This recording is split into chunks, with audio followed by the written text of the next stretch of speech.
A pig's gotta fly. And welcome to the Mind Your Movies podcast. I'm Ryan, I'm Shane. and we're going to fly. Yeah, we're both flying high today. We're doing plane movies. Movies set on a plane for the most part. Both these movies are only partially set on a plane, I guess, but that's okay. Yeah, but they're definitely plane centric. Oh, yeah. So we've got this episode is going to be called Porco Rosso, which is we're looking at Porco Rosso and Con Air. hmm So we're going to jump into those in just a minute. But before we do that, we always like to start off these longer episodes with a little bit about what we've been watching over the past couple weeks. Shane, you want to start us off? Sure. Yeah, I watched a movie called Rye Lane recently. It's on Hulu. It's a British, it's 82 minutes, British rom-com about two young 20 somethings. The the guy is played by David Johnson, who was in Alien Romulus. He played the like robot guy in Alien Romulus, and then Vivian Opara plays Yas, Yaz, like Yasmin. I think it's short for Yasmin. But they are they both recently had breakups. Beginning of the movie, Dom is crying in a bathroom stall, and it's a gender neutral bathroom. So she like hears him crying in the stall, and she sees his shoes under the stall, and then they're at an art show for some like a mutual friend, and she realizes, oh shit, this is the guy who is crying. So they strike up a conversation. It's kind of a meet cute, very very charming, like vibrant movie. The filmmaking is very fun and it's pretty fast paced, and both the leads are very like they're likable while being flawed characters. But like it was very David Johnson. I think that's how you say his name. It kind of looks like Swedish, so I don't know if it's like Janssen, but he's British, so I think it's just Johnson. I don't know. Anyway, he's really good. He's a really good actor. And Vivian Opara, I wasn't familiar with her, but she's also really really great in this movie. They're both pretty charming, and it was a really good movie. It's nice, short and sweet. Um, and yeah, it toward the end it does get a little bit formulaic rom-com, which I didn't love, but aside from that, it was a very enjoyable movie, and I definitely recommend it if someone's looking for sort of a light, enjoyable movie to watch. That's also not like frivolous. Like it is. The characters feel like real people. They have problems, and yeah, it's a very good, very funny movie. So wanted to recommend that. Nice. That's awesome. Where did you watch that again? Is it streaming? Hulu. Hulu. Excellent. Nice. I also watched a rom-com. So I'll start with that. I watched 50 First Dates, which is the 2004 Adam Sandler and Drew Barrymore movie. It's on Netflix right now. And I have like vague memories of having seen this at some point in my life. So we put it on, and it's pretty mid, but there's like a trained walrus and a trained penguin in the movie, which I had totally forgotten about, but it's actually like kind of a big piece of the backstory of Adam Sandler's character. And that's kind of cute. I mean, Yeah. that's awesome. So, but the movie, so the Drew Barrymore like doesn't have short-term memory, and so he has to like reconnect with her every day because he, I don't know. They're like they're kind of together, I guess. She looks like Drew Barrymore. He's into her, so he's trying to charm her or whatever. Yeah. Yeah, and he does that like every day. And there's definitely some cute moments. There's also some pretty mediocre writing. But I would say it's worth watching. Hmm. Yeah, I remember I watched this maybe a few years ago. It's definitely like if you're gonna watch it on like a date, it's fine, but it's not like you need to rush out and see it. It's not one of Sandler's best in my opinion, but yeah, it's no like Uncut Gems or no Punch Drunk Love. Hubie Halloween. Wait. Man, Hubie Halloween, I watched that around last Halloween, I think.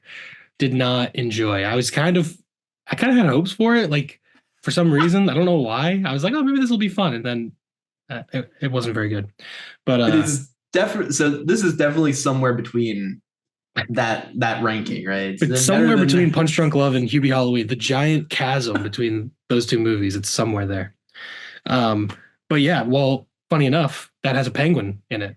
I watched a TV series and a movie that also features a penguin in a supporting role. It doesn't even have any lines, but it's Neon Genesis Evangelion and the end of Evangelion, the iconic anime series. I watched the whole damn thing in over the past like week. It's like 26 wow. episodes, and then there's a 26 episodes that are each about 23 minutes long. So they're pretty easy to watch, like a few back to back. Um, and yeah, and then I watched the end of Evangelion yesterday. And yeah, very strange series. The movie, that second half of the movie, like the very conclusion of everything, goes like completely insane, like pretty amazing, like pretty incredible stuff. The thing is though that in order to watch that, you need to watch like 11 hours of thing before that. And the show has like its peaks and valleys. Some episodes are better than others. The character of Asuka was particularly annoying to me. So pretty much any scene she was in, I was kind of annoyed, and I didn't exactly enjoy that as a viewing experience. But Dang. the first like few episodes are pretty great, and then in the middle, it has like it's a little more inconsistent to me. But the ending is pretty strong. And the last two episodes of the show, they kind of were running out of money. And I think they actually handled that very creatively. And I really liked the last episode. Um, but it was not exactly what the director wanted to do. So I guess the show was pretty popular enough that a year later, he got money from some different studios. There's like eight different production company logos at the beginning of the movie. So I think he got a little bit of money from a lot of different places, but and he was able to basically redo the last two episodes as 45-minute chunks, like uh, and released it as a movie. And yeah, it's quite a different ending as compared to the show. So it's kind of interesting.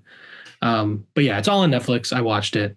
I liked it for the most part. The animation's really fantastic. It was just some of the like pacing of a TV show. As a movie guy, I kind of am like, damn, did this need to be 10 hours of like 26 episodes when this episode wasn't that great anyway? You know what I mean? But I think for people that like TV more, they'll really enjoy it for sure. And so there's some of the weird anime stuff. They're all 14, but they're constant like you see them almost completely naked, like way more often than is probably necessary. So that's anime for you. But yeah. Nice. Wow, that is an adventure. Yeah, it's And as my wow. segue, there was a penguin. There's a one of the characters has a pet penguin because in the show, the the aliens, they're called angels. There was a asteroid or meteor or something hit Antarctica and it like melted Antarctica, so all the sea levels rose. And so they don't explain this, but it's assumed that all the penguins had to leave, and also the Earth like rotated on its axis and all this crazy stuff. So the penguins like left, and now she has a pet penguin named Pen Pen, and he's very cute. He's kind of like a one of those, I think, king penguins, maybe they're called, with the yellow like little Oh, stuff on is its it? head. It might be Emperor Penguin. And I don't know. yeah, maybe, yeah. But I don't know all that much about penguins, but yeah, Pen Pen really doesn't come into play at all, but he's very cute, and yeah, well, as there you a go. as an additional segue, also involving penguins somehow. I watched I watched a movie called The Penguin Lessons in theaters. That I believe has like a very limited release right now. I don't know if it's gonna have a wider theatrical release or not, but if you can catch it in theaters while it's in some theaters, I would say it's worth it. It's adorable. It's called The Penguin Lessons. Um, and it's based on a true story about uh, a English teacher in Argentina during um, like the coup and the rise of like fascism in the area at the time. And he's like teaching at this private school, but they get a week off when the coup happens. So he goes to I forget where, but somewhere else, and saves a penguin from an oil slick, really just to like impress the lady that he's with. He really doesn't want to. He's like, oh, they like find it, and he's like, oh, I mean, there's really nothing we can do.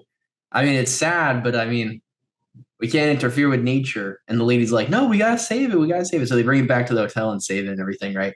And then uh, he ends up like having to bring it back. He gets like threatened to get arrested if he leaves it places. So he ends up having to bring it back and smuggle it into Argentina.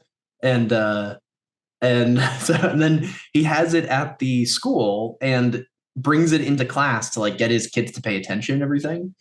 And there's a lot more to this movie. I mean, it does a lot about like uh, talks about like political activism and like a lot of other stuff that's going on in the broader political context of the time period there, anyways. Um, but just the fact that they have like this is like a real trained penguin that is like pretty much the main character of this movie, other than the teacher, is awesome, and I love it, and it's so cute, and uh, yeah, it's awesome. It's a Yeah, pretty like heartfelt, fun, and also relevant movie, right? So right. That sounds good. And anything with a penguin, I mean, come it's awesome. on. Penguins are for me personally probably a top five animal. Oh yeah, oh yeah. Save the I penguins. Yeah, I'm a big fan of penguins. I like little cute little guys. Yeah, A rabbit, a squirrel. I'm a fan. Also yeah. dogs. I mean, you gotta love a little dog. Anyway, You gotta. If I could bring a penguin to class every day, I would totally bring a penguin to help me teach. that'd Like be that would be sick. awesome. Imagine a little penguin pet just like hanging Like, around. come on. That would be cool. All right. Well, I did watch a couple plane related movies, but before I get into that, I wanted to recommend One of Them Days. It's on Netflix now. I sadly I didn't watch the movie in theaters. I kind of wish I did in retrospect, but yeah, very fun, charming movie. Kind of feels similar to Rye Lane, but this is two friends rather than a romantic coupling, and obviously completely different storyline. But the it sort of feels like similar vibe almost, like just sort of a nice, lighthearted, funny, short movie. Very easy to watch, like very watchable. Two really good leads. But yeah, one of them days, SZA and Kiki Palmer, they need to get their rent, and things go awry. That's basically the plot. Then Cat Williams is in this as Lucky, a homeless guy who has been his life has been destroyed by payday loans, and he's warning people not to get payday loans. And luckily enough for our main characters, their credit score is so bad, even the payday loan sharks won't give them a loan. Yeah, and And while they're at that office, those like posters that are like yeah, 1200 per 1200 yeah, ABR or something like crazy. yeah, yep, yeah. And he's like, don't go in there. If you don't have it this month, you won't have it next month. But yeah, yeah, I kind of wanted more Cat Williams, but also I was thinking like if I want more, maybe they used him just the right amount. Like if there was maybe more of him, maybe I'd be like, oh man, this character's a little too much. So maybe they used him just the right amount, his character. But yeah, very fun, lighthearted comedy that we don't really get that many of. I feel like this definitely felt like sort of a modern version of Friday. I thought, which is obviously one of my favorite movies. Not that I think it's that to that level, but it definitely is a similar type of movie. And also, Smiley Face is another comedy it reminded me of, just as a sort of someone trying to get money and all these wacky shenanigans ensue. But yeah, very entertaining, fun movie, and it's streaming now on Netflix, so it's easy to watch. Yeah. Yeah, I was lucky enough to catch it in theaters, and I would also strongly recommend. Now that's on Netflix, if you have Netflix, jump on. It's a lot of fun. Yeah. Um you said it's kind of like Smiley Face, so I'll use that as a terrible transition to go into a bad movie I watched that I wouldn't recommend called Happy Face Killer uh, from 2014 with What is David that? Arquette. It's Ah, David Arquette. This is apparently also based on a true story, but David Arquette plays a serial killer, and he's pretty much the only reason I watched the movie, and pretty much the only reason I think anyone would watch this movie. It's pretty terrible. hmm. I think it was on Tubi. This is part of that whole spectra of things that Tubi has. It has really fantastic movies. Uh, and then it has stuff like this. Hmm. If you see this and you're like, David Arquette, I love David Arquette. Let me watch this. Don't, please. Just save yourself the time. Yeah, he's the only Is good this thing a about it, and he's trying, but it's hard to make this movie redeemable. is this a recent movie? Like did This is this come from out? 2014. Oh, okay. Yeah, I Very was on random. Tubi. Yeah, I was on Tubi and I saw him and I was like, hey, I like David Arquette. Um, Nice. yeah, Well, anyway, don't recommend. I this, I had a couple plane related movies. I watched Sully, directed by Clint Eastwood, Tom Hanks. Really good movie, based on a true story. Yeah, just solid. A lot of movies I guess I watched this past couple weeks were just kind of solid, kind of down the middle, like in their genre. Like this almost feels like a dad movie version of like One of Them Days or Rye Lane, kind of. Well, Rye Lane is a little more creative filmmaking, maybe a little more indie spirit. But anyway, Sully, very good movie. And it has a plane in it, obviously, so it's related to this episode. I don't know that I have much else to say about it, but yeah. Nice. That's one. I mean, we talked about it at the end of last episode. I think it probably got cut out because, as always, we kind of talk a lot about the different things we could watch for those categories. But Mm. yeah, I think we decided it probably didn't have enough plane. And would you agree? Do you think? Yeah, I would say most of it is post plane. Mhm. So it's based on a true story of the guy Sully who landed a plane on the Hudson River in like 2009. And yeah, most of it is sort of the aftermath, and like the insurance company is like fucking with him. They're kind of the antagonists of the movie. They're like trying to blame it on him, like, oh, he could have made it back to the airport, all that stuff. Uh, and yeah, most of it is that, but then we do see the actual sequence. Like we get sort of two different times of the movie. They show what was happening in the cockpit and on the crash and all that. And that was all really, really well done. Um, but yeah, for the most part, the movie's the aftermath. So wouldn't be it's most of it's not set on a plane, but Yeah. Um, well, I think New Yorkers, at least for a while, were very proud of this guy. mm, And I'm going to use that as a transition. I'm just in with these transitions the today. segues are crazy. Yeah, it's amazing. To talk about my double feature that I watched in theaters with the Penguin Lessons, a movie called Screamboat that came out this year, because Steamboat Willie entered the public domain on like January 1st this year. And the day after, this movie got announced. And here we are a few months later, and they made it. So it's on the Staten Island ferry. That's like kind of the premise of this is the ferry's like haunted by a evil version of Steamboat Willie, which uh, doesn't look very good. The character design for the mouse is the worst part of this movie, which says a lot because the movie's not particularly good.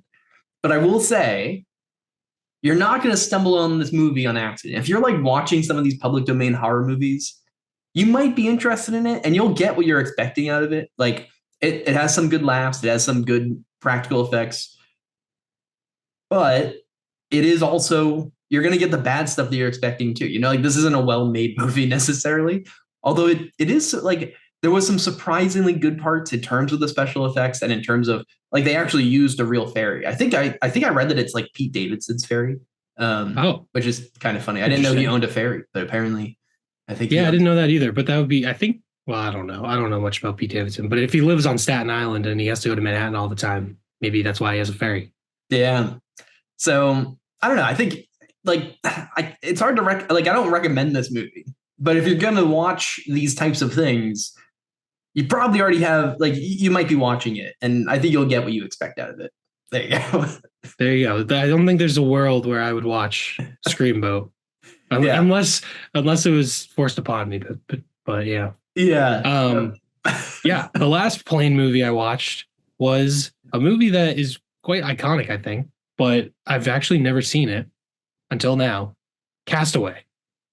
another Tom Hanks in a horrific plane crash movie. This time Crazy.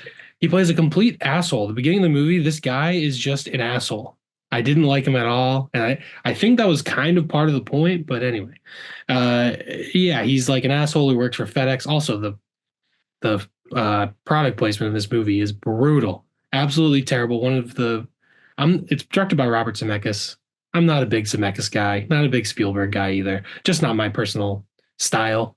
And yeah, the sequence. So whatever. There's a big plane crash. That's the plane related element of the movie. Really well executed plane crash. Pretty freaky and well done. And he's just like floating in the ocean, which is pretty terrifying. And he washes up in a uninhabited island. And that part of the movie is definitely the best part of the movie when he's actually on the island. It's it's really good. It makes sense why people love the movie. And toward the end of the movie, I'm not going to spoil the movie or anything, but I think the sort of things that I associate with Robert Zemeckis, the hitting you over the head with the themes, the over the music that's really hitting you on the head. Like I think I had a concussion. I got hit over the head by the music so many times by the end of this movie. Um, and like there is really a really good core of the movie, but just like some of the decisions just like bothered me. Especially the product placement. It just I don't like it. It annoys me. It takes me out of the movie. It makes me think it's more a product than a piece of like creative art. And whatever, I get it. People, I don't know. Fuck it. It annoyed me. I don't have to. Whatever. Anyway, Yeah. so yeah, No. Yeah. there are pros and cons to the movie. Parts of it are really well executed, but parts of it did annoy me quite a bit. So it was kind of a mixed bag. But the plane crash sequence was really cool, and there you go, planes. Tom Hanks and planes. There you go. Yeah, I remember having seen this movie, and I don't actually. It's funny because it's been so long. I don't remember much of the product placement and some of the annoying stuff, but I do remember like the plane crash and some of the iconic stuff on the island. Yeah, So I think it's a movie that in my mind like sits well with you after a while, maybe even if the some of the annoying stuff right away. I mean, also maybe I was just too young to really care about the product placement, but yeah. It's not. I mean, the whole thing is like FedEx, and then there's a point where he like opens a thing and there's like a Snickers bar, and he's I don't know that yeah, stuff like that. yeah. Um, well, I've got a couple more things. I mean, honestly, I've watched a lot more than it seemed lately, but Hmm. I watched Death of a Pick, Unicorn in oh theaters. yeah, I saw that too. Well, not to step on you. I thought it was No. just okay, so I kind of just skipped it because didn't know that I had that much to say about it. But yeah, Yeah, I was gonna say pretty much the same thing. It seemed like the reason I did want to bring it up is because it's like it just feels off. Like the movie just doesn't feel. It just feels so mid, and I was kind of surprised by that. But like the CGI doesn't quite hit for me, right? Like it looks like a weird combination of realistic and also obviously not. And the humor just at times felt like it was trying way too hard. Uh, yeah, and I like it just all came together kind of feeling like I don't know, like rubbery and like not yeah. enjoyable. I think it was kind of stepping on itself in some ways. Where like an example would be the beginning of the movie where Jenna Ortega is having this kind of cosmic transcendent experience with the unicorn, and then her dad, played by Paul Rudd, kills the unicorn, and it cuts to the title card, and it's like brutal, but it's supposed to be darkly funny, but it also just undercut something that was actually cool and like maybe meaningful in the movie. So like I feel like its tone is all over the place. I also feel like the Paul Rudd character, they tried to a lot of things in the movie. They tried to like go I don't know, they tried to balance two conflicting things, and I think they should have just went one way or the other. They should have either made the dad like kept it as Paul Rudd and made him a little more likable and or just straight up make him a villain because the guy is a complete asshole. He never agrees with his daughter on anything. He's completely sucking off these corporate Yeah. billionaires. Like the guy is awful, but they cast Paul Rudd to make him more likable. So now it's none of it really works. Like yeah, they could have just made him a complete asshole and just now Jenna Ortega is like more alone in this situation. Or so I think that, and also with the comedy and the sort of poignant things that they go for in the movie, they conflict a lot. So I think it didn't really work very well for me. But I really liked those sort of cosmic sequences in the movie. That was my favorite part. Yeah, I do. I think those looked really cool and remind me of the last thing I'll mention in a Well, way. before I mean, before we move yeah. on, I did think Jenna Ortega was very good and very Gen Z. Like her character is like Gen Z, and I think it's kind of interesting. I mean, Hell of a Summer's come or just whatever, it just came out. Uh, I think we're probably going to see it soon. But that also seems like like a Gen Z movie where it's made by young people and like starring young people with that type of humor. And I think it's kind of interesting that we're getting movies now from that young perspective, kind of. Yeah, But definitely. anyway, that's all I wanted to say. Go on, go on. No, I mean that's it. That's all I really had for that one too. I'll quickly mention my last thing, which is 2001: A Space Odyssey. So I finally got back on the Kubrick train. I actually took a pause from like watching a lot of stuff in general. Just there we go in the background. I was watching the first season of Twin Peaks, so I wasn't able to watch too much Kubrick for a while. But if you guys have been following the show, you know that I'm keeping up with. I'm trying to watch all the Kubrick stuff in order. So I just watched 2001. Amazing. I mean, this is a rewatch. I love this movie. It's great. But it has been a while. So I really enjoyed jumping back in and watching it, especially like with more of uh, like a sight on some of the stuff that Kubrick did leading up to it. I mean, everything about this movie Yeah. is awesome. I don't know. Yeah, it's a masterpiece. It really is an epic drama of adventure and exploration. An original thought said by myself. Anyway, Definitely not on a poster directly behind Shane. no, what are you talking about? Jeez, it's a podcast. No, come on. Jeez, calm me out. Yeah, I don't know. Like, I mean, I don't want to talk too much about it because it's just Well, maybe we'll cover it one day if we get the right topic. That would be awesome. Yeah. But I mean, I don't know. I in terms of like, would I recommend it? Which I think is mostly what this section's kind of for. Yeah, obviously, if you haven't seen it, watch it. It's fantastic. Yeah, just enjoy it. Just sit back, put some time aside, really like put everything else aside, and just put this movie on for a while. It's quite a blast.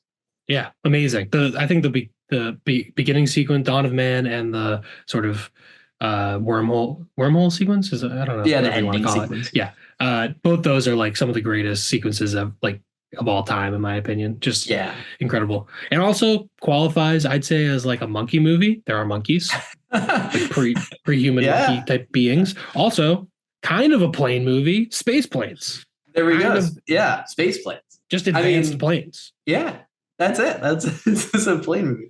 So as far as I guess the theme of the show so far is horrible segues, but horrible segues. But yeah, definitely. If you haven't seen 2001, you've got to watch it.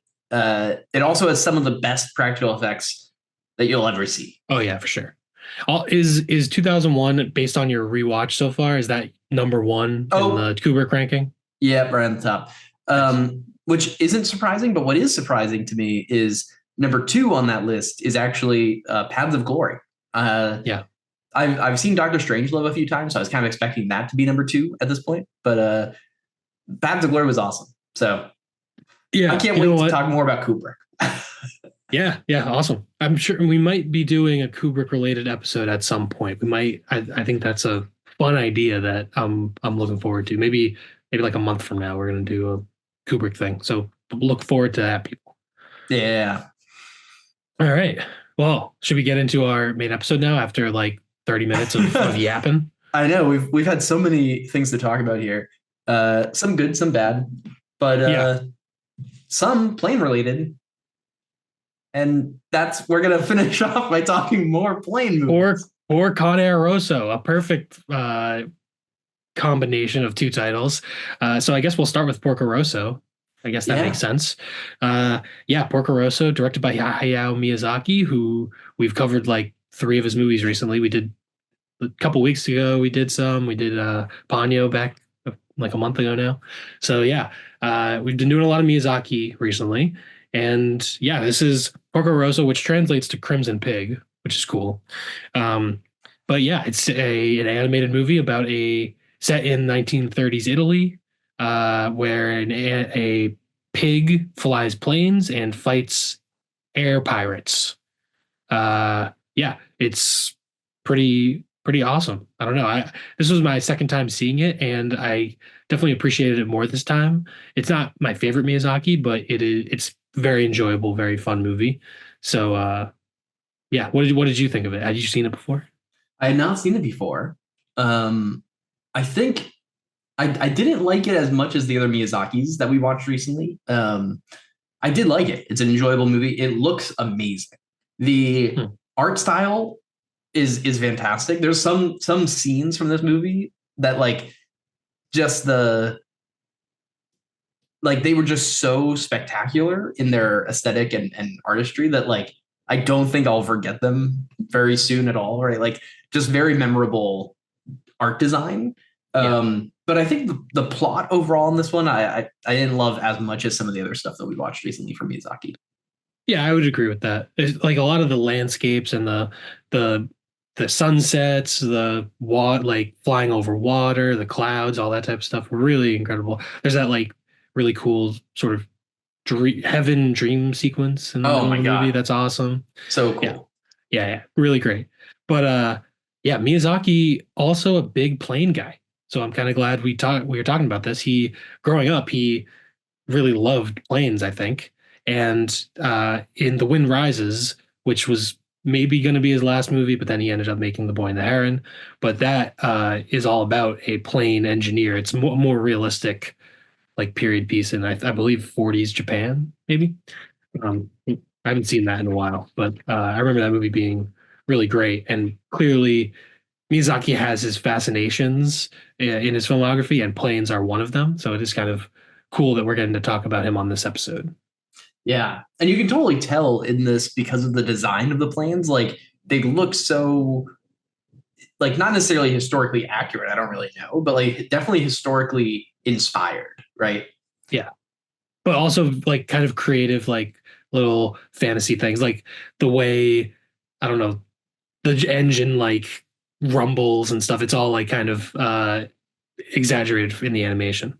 Yeah, definitely. And I think that all works together really well. And then also in the flashback with the World War I planes, it was just interesting to see the wooden planes that had a little bit lower tech, right? They didn't have those Mhm. huge motors and everything. And so it was cool to see the different types of planes. There was some that were more seaplanes, I guess, and some that looked more uh, uh, airplanes. I don't know. One's made more for the air, I guess. Yeah, Um, yeah, yeah. yeah, It's because Porco Rosso flies a sort of sea plane. It has the little things on the bottom so it can land in water. And yeah, it is really cool.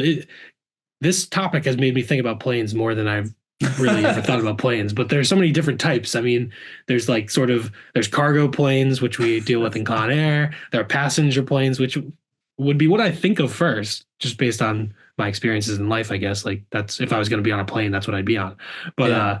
the we don't really have a movie set on the traditional like passenger plane, like Snakes on a Plane type of thing. And then there's also like fighter jets, like Top Gun Maverick style. And then this is sort of the early version of that, the one or two people in the plane and bad dog fights and all that stuff. So, yeah. Yeah. Yeah, and the dog fights also were really cool. But the well, I don't want to jump to the ending, but yeah, I think the plane designs in this were just fantastic. Yeah. I also thought just early on there's one really cool animation with a globe and map that I thought was really neat and pretty memorable. Um, and I kind of wish that we got maybe more of that, like maybe during the flashback to show kind of where people were or something. But yeah, I don't know. I liked that one so much in the beginning, uh, and it felt kind of distinct from other stuff that was going on in art style. But I liked it a lot. Nice. Yeah, the animation is fantastic. It's very beautiful. I also love his little like cove hidden home that Oh he yeah, has. Very cool, like little. It's all set in the Mediterranean. There's mostly in Italy, but also they go to Greece later in the movie, and I think that's where his little cove home is. But he's like off the grid living and he's relaxed. He has his radio and his little uh I don't know, shack, I guess you could call it, or well, maybe a cottage if you want to be more nice about it. Generous. Yeah, yeah. But yeah, it's just like such a cool I don't know, cool place. Like I'd want to live there. Yeah. Oh yeah. And I mean, like, just like the water was so clear there, like you could see the fish. And like it's just cut in, like there's just one like little skylight above, and it's just surrounded by like this like very basalt like structures, right? And it's just, I mean, it's gorgeous. And there's even, it's funny because there's like that one crevice in the mountainous terrain above, right? Where people like at one point Curtis is like just kind of standing there, like arms and legs holding him in place in this crevice. And that happens like later on too with like people watching. There's like a guy or two just like in there. And I was like, it's just so strange, but also like a creative use of that like design. Um, Yeah. Yeah, that part is very funny when he's like, "Oh, don't worry, no one will find us here." And then literally every pirate just shows up. They're like, "We found you very easily." Uh, but yeah, I mean, the plot sort of is Porco Rosso is well, how does it begin? I mean, yeah. Do you want to? yeah, so I guess it begins because he's just like trying to he's a bounty hunter, right? So he's like taking Right. down pirate plane pirate guys. Um Yeah, the and pirates try to steal a ship, and there's like kids on it, and he sort of comes in to save the day, but he's a bounty hunter. yeah, and he's kind of like a well-known, like when the pirates see him, they're like, whoa. And when the kids see him, they're like, ah, like Porco Rosso, or like they all know who Yeah. he is, which is kind of funny.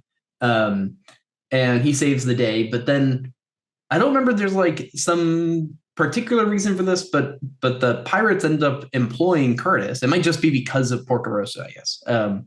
And Curtis is this like American uh, fighter pilot guy, and he comes in and he ends up shooting down Porco Rosso. There's like Yeah. uh, yeah, in I think he's over Italy, right? So he is crashed in Italy and Yeah. finds Destroys the plane. yeah, and he needs to get it repaired. So he goes to his his old like war buddy. Mhm. Uh, is it Piccolo? Is that his name? I don't know, but I don't know if it's Piccolo. But yeah, but ultimately, like he expects that his sons will help repair the ship. They're like mechanics or something, and it Mm. turns out it's his daughter or granddaughter. Um, Mm. that's the only one around that can do it. And at first, Porco Rosso's like, no, no, no, I'll bring it somewhere else. But then he ends up trusting her, and she turns out he like ends up building up this trust with her, and really appreciates the hard work that she does, and like she's just a really good mechanic. And uh, Yeah. yeah, I He mean, I guess Porco that's it. Rosso, there's kind of an odd coupling thing going on because Porco Rosso, she's a woman and she's only 17 years old, so he doesn't trust her to be a mechanic or to fly planes. And but she is clearly, ambitious and talented and smart and knows what she's doing. So they sort of, have that character conflict going on. Um, but yeah, that whole sequence of them repairing the plane, I really enjoyed that, like seeing all that. And also, there's sort of a fascist government angle. Obviously, this is 1930s Italy, so it's like fascism is there, I guess. It's a fascist government, and they're sort of tracking down Porco Rosso, and they want to arrest him for some reason. I believe there's like a secret police that's like following him around. I really enjoyed all that. The whole story definitely has the feel of like a comic book or like a serialized like TV show. I feel like he kind of has a superhero or almost like Indiana Jones type of Yeah, thing that it kind of reminded me of. And there are different sequences that sort of feel like they could be it feels a little bit episodic. yeah, definitely. Yeah, you could imagine a full episode of like a car chase with the secret police at the one point when he's like, "Do you see them behind us?" or something, right? Yeah. Yeah, totally. And the Um, escape is very cool on the canal when oh they my god. Oh, that was like maybe the coolest. They're like just flying real low. The water's getting pushed away and everything. They're going yeah. under bridges. Yep. Oh, so cool. Yeah. Yeah, it's awesome. Um, yeah, and also like at the factory, it's all like women that are working for the guy. So I think there is that element of uh, commentary where the movie is showing women as capable and stuff like that, but Porco Rosso is kind of an old school guy, so he doesn't see it the same way. He's like, oh Jesus, all these women are gonna fix my plane. This sucks. But it turns out obviously that it's fine. But it's nice that the movie doesn't need our main character to be perfect, and he does have these flaws and things that make him a little bit unlikable to some degree. Um, I He's a just thought that pig. was hmm? Yeah, he's a Well, pig. I guess he is a pig, but I don't know that it's a bad thing. I think he's a pig because of his experiences in the war, maybe, or just Yeah, to be an yeah. outcast. I feel like it could have been any. Obviously, calling someone a pig, at least in America, has like a negative connotation. Like, but I don't know that that's how it's intended in the movie. I'm not sure. Mm. Yeah, I don't know either. But I think either way, you're definitely right that he does have those like flaws that you can really like see, and they're not very well hidden. Like they're just right there at face value, and uh, it's interesting, particularly in that one idea where he doesn't think that the women will be able to do it, because at the end he really does, like before the big dogfight at the end, he really does like believe in and trust in uh Fio's Mhm. abilities as like a really good mechanic, right? He might even Yeah, call her like the best mechanic or something, I forget, but yeah, he definitely becomes he definitely sees her for her work and not for her like gender, right? So yeah, yeah, definitely. I will say also that another part that makes this feel a little bit maybe comic booky or superhero-y to me is that uh, some of Porco Rosso's dialogue is like very iconic lines, oh and he'll yeah. have like one-liners, almost like an action movie. Like, a pig's gotta fly. Uh, Better a pig than a fascist, which is kind of pretty much an iconic line from the movie. Yeah, Uh, the best laws one. do, laws don't apply to pigs, like stuff like that. Like the dialogue is so I don't know, just I don't know how to describe it. Just solid one-liners that remind me of that type of thing of an 80s action movie or something Indiana Jones would say, honestly, if he was a flying pig. Yeah.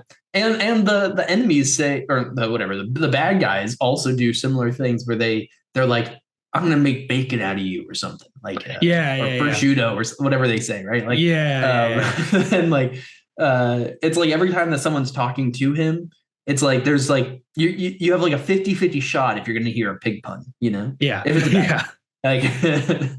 Like Yeah, but it's very I think the pig ass like him being a pig and him being that outcast, I think adds lot of like me being able to empathize with him and relate to the character more. Whereas something like Indiana Jones, like or a lot of superhero movies, the heroes are kind of just like awesome, and they're just, oh, this is the coolest guy ever. Like, oh my God, he's always says the right thing. He always does the right thing, kind of. And I feel like they do a really good job of having him be cool and the great pilot and all that, but also, feeling lonely and feeling like, his piloting is interfering in his he feels like he has to fly and he can't be with I forget what the character Gina, I think. Gina, Like he yeah. can't be with her, it's interfering in his life. So there is more going on instead of it just being sort of just a lighthearted, you know, comic booky thing. Yeah. Yeah, definitely. But we do kind of get the iconic like backstory of a like the origin story being told, right? Which also feels kind of superhero-y or comic booky. Um, because I mean, pretty much. So once they escape, right? So they repair the plane, they escape through that canal sequence that we talked about. They get to the hideout, but all the pirates are there, like we already talked about, and they essentially agree to uh, like a dogfight, a one-on-one dogfight between Curtis and um, Porco Rosso. And like that night, Porco Rosso and Fio, sorry, Porco Rosso and Fio are like uh, chatting at night, and he tells her the backstory of when he was a fighter pilot in World War One, and this is when we get that really amazing sequence of the stream above in the sky and all the planes of the people that were passing away, like going up into that stream. And I mean, what a gorgeous art sequence too, and just the amount of different planes and everything, and symbols from both sides, like the I don't know the symbols names, but you know, a symbol from the people that Italy was fighting and from Italy at the time. Yeah. And so yeah, I mean that sequence right there is just maybe one of the best sequences in the movie. Yeah, that is really a pretty incredible sequence. He says I think God was telling me to fly alone forever. So definitely that trauma of being in the war and seeing all that death around him and killing people. Honestly, he was definitely shooting down people. He's definitely that is a large reason why he is sort of that outcast and unable to connect with people, and he has sort of made himself a loner, and he lives in that shack away from society. So yeah, it's kind of interesting that it is such a lighthearted and fun movie, but also there is such like really pretty deep and profound like character development for this flying pig that you wouldn't expect. Just like looking, it's like, oh, it's about a flying pig. It's a cartoon. Oh, it'll be, but then there's actually a lot of uh, depth to the character. Yeah, definitely. And it really does feel a lot like he has that like survivor's guilt, which kind of traps him in that that isolation, right? Yeah. And even I think when he's telling this story, is it right after he tells this story? I think like Theo sees him as like a person and says like your face, and then he turns and it's the pig again. But like it's like as if that isolation is like breaking away or something, and Yeah.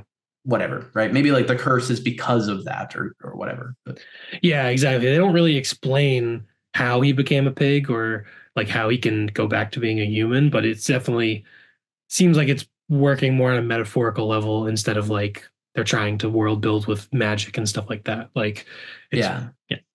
Yeah, which is funny because it does seem like a big metaphor, except for the fact that everyone like just everyone has those pig puns. Like it's not He's like a pig. yeah, it's not like he's not a pig. He is a pig.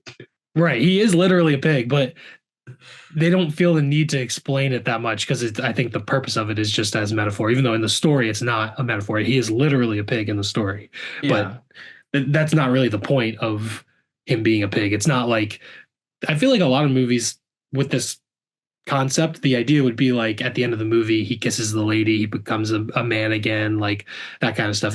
I really like that the movie goes away from that type of easy, kind of cheap, more what's the word I'm looking for? Like cliche or Yeah, more cliche direction the story could have went. I agree. I will say I do wish like in terms of the pig design, real quick. Little tangent. But you've got the nice flat nose, very piggy. You've got the bigger body, very piggy. But he kind of just looks like a big guy. Um, like I kind of wish we had like ears, like those like a little I floppy. believe he has ears, Oh, but does he he? has a hat on most of the time. Yeah, I feel like I don't remember the ears maybe at I, all, but maybe it must show them at some point. But I believe there's ears. Yeah, he does have some. It's just that he's mostly wearing the flying cap. yeah, But if you look up a picture of Porco Rosso ears, he does have kind of big floppy ears, and he has kind of a nice head of hair on top, though. interesting. Um, yeah, I guess I mean it's tough because he's like he's in a plane almost all the time with the hat on, so Yeah, you don't get to see the ears, you don't get to see like the swirly tail that I hope he has, but like right. Yeah. We don't know if he has a tail. We never find that out. yeah, and He has so a in a mustache. way, yeah. So in a way, the pig design feels like not enough for me in some aspects. Like the hands, like you never see the hands outside of gloves, and like those Right. could have been like piggy or something. I don't know. I was hoping for a little bit more pig. Wow. You know what? I'm gonna have to say I disagree. I think it was just the right amount of pickiness That's because fair. if you get into the hands, now we're having issues where how can he fly if he has hoofs for hands? So I think there is something where he's still human enough. He still has a head of hair, you know what I mean? He still has his mustache. So it's kind of a combination. I will say, I Google, does Porco Rosso have a tail? AI tells me, yes, Porco Rosso does have a tail. I don't know if that's accurate, but that is what AI tells me. It's But crazy that when we look something up now, the first thing that comes up is always AI. yeah, But whatever. and it's like inaccurate like half the time anyway. Yeah. So Yeah. let's. Um Yeah. uh I don't know if but I don't know if I'm anyway. gonna find the answer while we're recording, but Yeah, uh, that's okay. That's okay. If anyone knows, leave a comment down below. I mean, Does Porco Rosso have a tail? if he does have a tail, I'm kind of glad we don't see it because I don't want to see Porco Rosso's ass. I mean, it's a kids movie at the end of the day. We don't need to see that. Listen, I all I'm think I think the saying. fact that you want to see the tail so much is a No, sign no, that you no, might be a no, no, sicko. no. Hold on, hold on. I mean, you're like, come on, take off the gloves, take off your pants. I mean, come on, jeez, Ryan. It's I'm just saying, if you give me a little bit of floppy ear action, I there. would I would appreciate it a little bit more.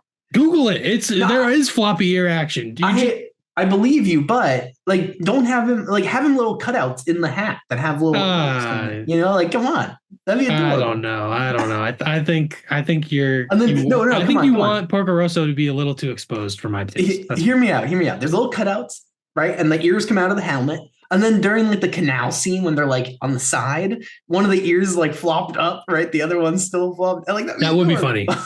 That would be funny. All right, we should write to Miyazaki, tell him you got to remake Porco Rosso, you got to fix the ears. Porco Rosso 2. That would be actually sick. He's never done a sequel. Yeah. Um, but this movie definitely feels like out of all of his movies, it could go for a sequel. I mean, it kind of goes back to that whole like episodic thing, Well, right? Like it feels like it could be like another episode of the Porco Rosso saga, right? yeah. I mean, I don't know. The ending is kind of like perfect the way it leaves off. I don't know that a sequel would be good. And a prequel is kind of unnecessary because they explain so much of his backstory and Yeah, so maybe it's just perfect the way it is. that's true. Except if he had cut out things in his helmet for each.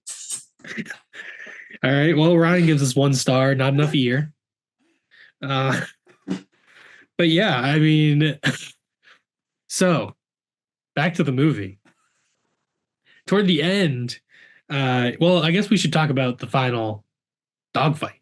Yeah, It is interesting that it's the prize for the dogfight is literally Theo. She's sort of that typical the woman is an object to be won at the end of the action movie. yeah, But I think they do a pretty good job of like not subverting it, but like she has such a strong personality that she's like, well, yeah, I'm not gonna love you if you marry. Like, what the hell is this? Like, they don't quite like they subvert it a little bit by her clearly not by her having a strong personality and being a well written character. I think. Um, but yeah, either that happens or Curtis is going to pay for all the debt that Porco Rosso now owes for all the repairs on his plane. They have a dogfight. Ultimately, it devolves into the Air Force starts to come. They're going to catch them, so they have to land, and it turns into like a boxing match in shallow water.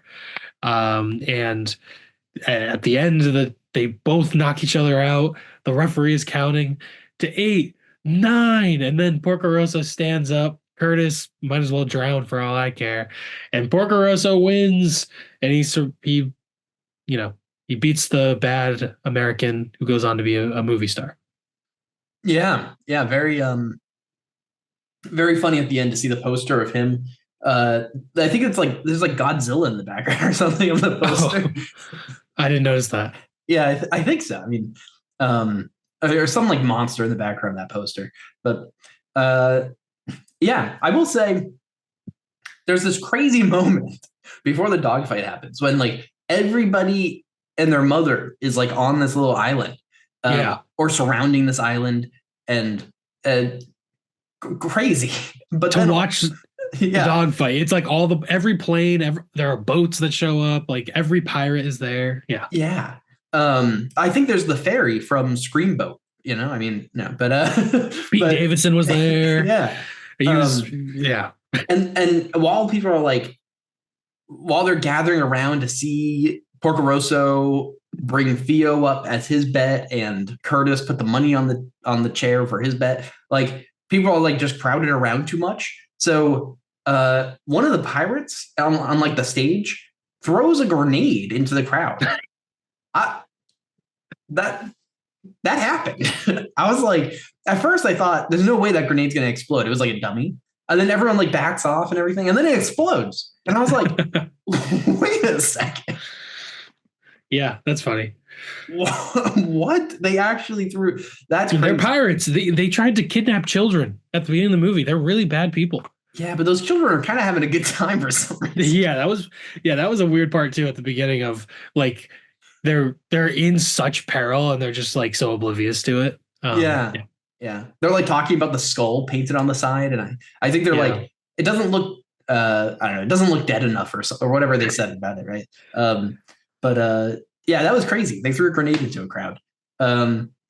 But yeah, and then Porco Rosso like does all these great maneuvers to like use up Curtis's ammo in the dogfight. And then when he intentionally doesn't shoot at Curtis, he just wants to shoot at Curtis's engine. And when he finally has the right shot, his gun jams.